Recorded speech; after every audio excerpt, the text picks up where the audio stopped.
I recently moved house and had to take apart and rebuild my soundproof drum studio. Well, the move went well and I'm really stoked with my new room. I released a video on the process and I had many people ask about acoustics, sound levels and airflow, so I'm going to answer these for you. Many people asked about the heating and cooling. The honest truth is that aircon was way out of my budget and too complicated to build, given the soundproofing considerations. Sure, if I owned my own place and had the money, of course I would build in proper airflow. And also, I haven't really looked into it, but I think aircon would have to be connected to the mains power, which is not an option in a rental. If you have thoughts on how I could do this, then please let me know. The reality is that as I line the walls and ceiling with insulation bats, it takes a while to cool down or heat up. I'm only in here for an hour or so at a time, so if it does get stuffy, then I just open the door to let some fresh air in.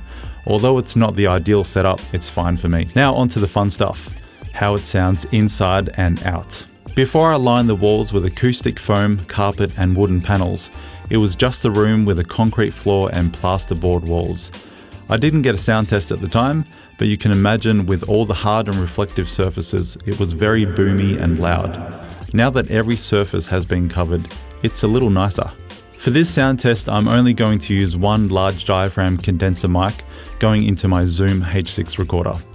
There'll be no compression or effects used on this, so you get as close to a true representation of sound as possible. I'll start by playing on my vintage Gretsch Playboy kit with brushes and sticks.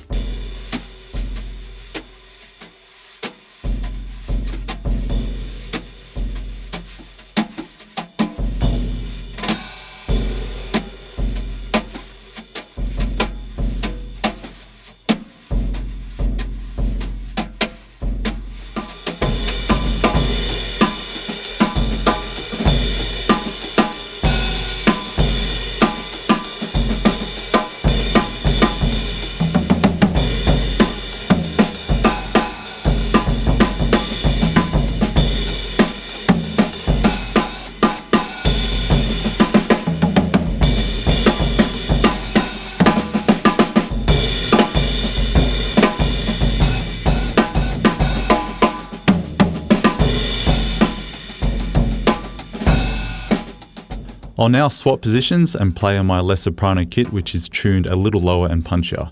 This is the kit that my students play on.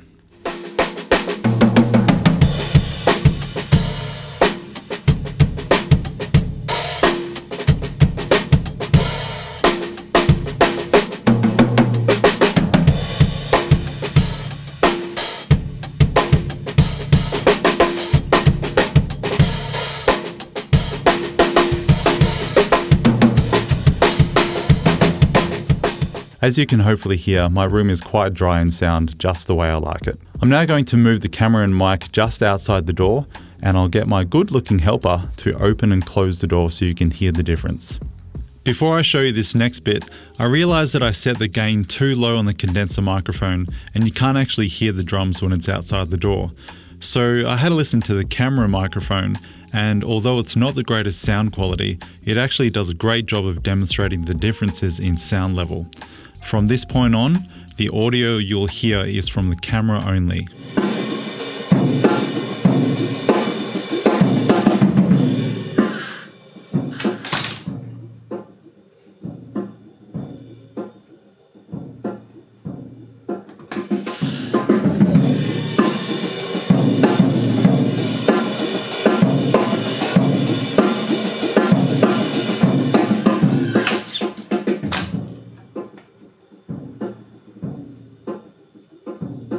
We'll now move the mic to the street, just outside the garage.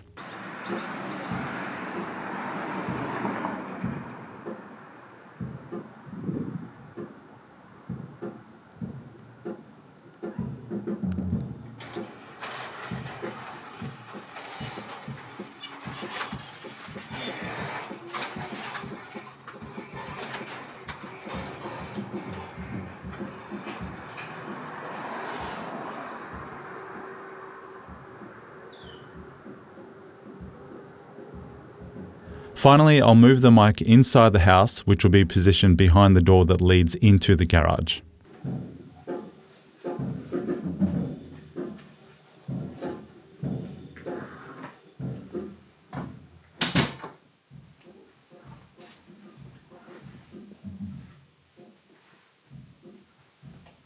Obviously, you can hear that the studio isn't completely soundproof, and if you're standing in the garage outside the door, it's loud enough to be annoying.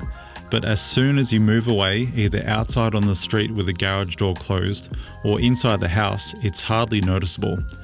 And if you know anything about me, I mostly play brushes anyway, and I'm often playing till about 9:30 at night. I'm going to leave you with a side-by-side comparison of the audio levels, and then I'm going to get back to my usual programming of brush-related content. Love you, bye.